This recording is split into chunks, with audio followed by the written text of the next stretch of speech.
purpose of marriage is found in Genesis chapter 2 verse 18. God said, it is not good for a man to be alone. I will make him a helper and a companion. The first reason God designed marriage is for companionship. See, let me make you understand something. Every marriage is definitely going to have ups and downs, highs and lows, good and bad moments. But the person you choose to spend the rest of your life with, decide how you take it. Because you see, when you marry a bad person, when the times are low, he makes you feel really terrible.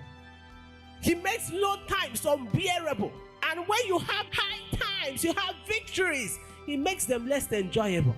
There's sometimes that you see your spouse and all they need is a hug. But if you marry a bad spouse, they will make you cry in place of a shoulder to lean on.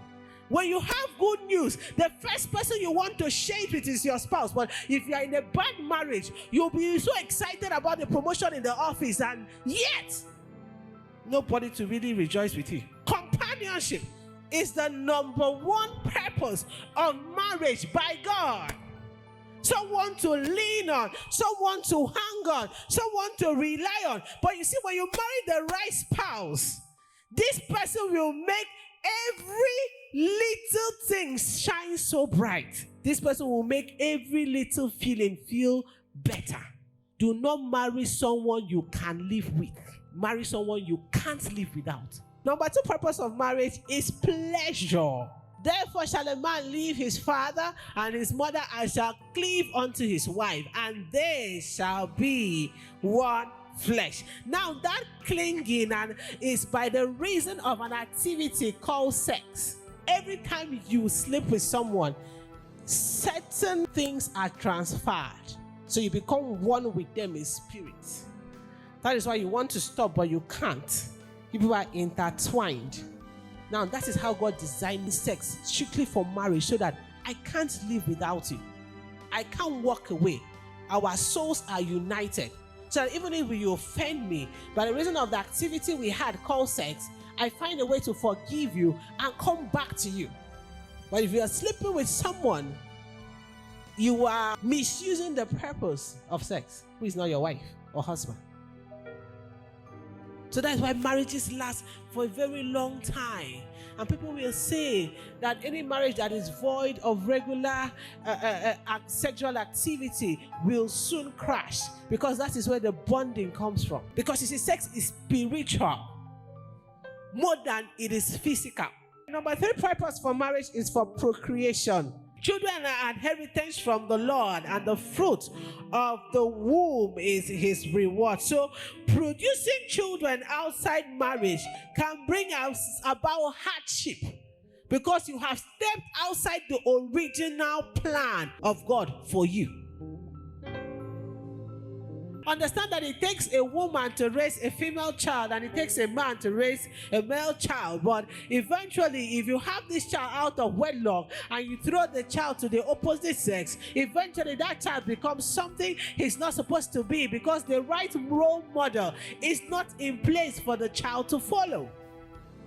A wedding does not have to be so elaborate. It can be in that office. It can be at the registry. It can be in your father's parlor. If God is telling you this is the person, instead of, series of abortions coming in and coming out and destroying your womb and destroying your destiny and spilling unnecessary innocent blood, marry them in the parlor and live within your means. And then you will know that God honors marriage. Because in no distant time, the Bible says that one will chase 1,000, two will chase 10,000. If you start small in that tiny bedroom with God on your side, before you know it, you begin to earn in thousands, you begin to earn in millions, you begin to drive good cars, begin to go abroad. Why? Because you invited God into the marriage at the beginning when you ought to. Number four is for protection. The woman is more intuitive. So the way she protects the man is not physically, but mentally and spiritually. The man protects the woman with his strength. A successful man is one who listens to his wife. And a wise woman is one who knows how to pass her information. Because you may be saying the right thing, but if you don't pass it through the right channel, you are going to miss it. But if any provide not for his own, especially for those in his household, he has denied the faith and he's worse than an infidel. Another version says worse than an unbeliever. A responsible man will do anything to feed his family. The way God designed marriage is so that the man goes out to provide for the needs of the house, while the wife is the keeper of the home. She makes the home a place of love and comfort. Sisters, it's not your duty to feed a man. It's his job. So don't be so desperate and marry someone who is hunting for a hard-working lady. The last purpose for marriage is for purity.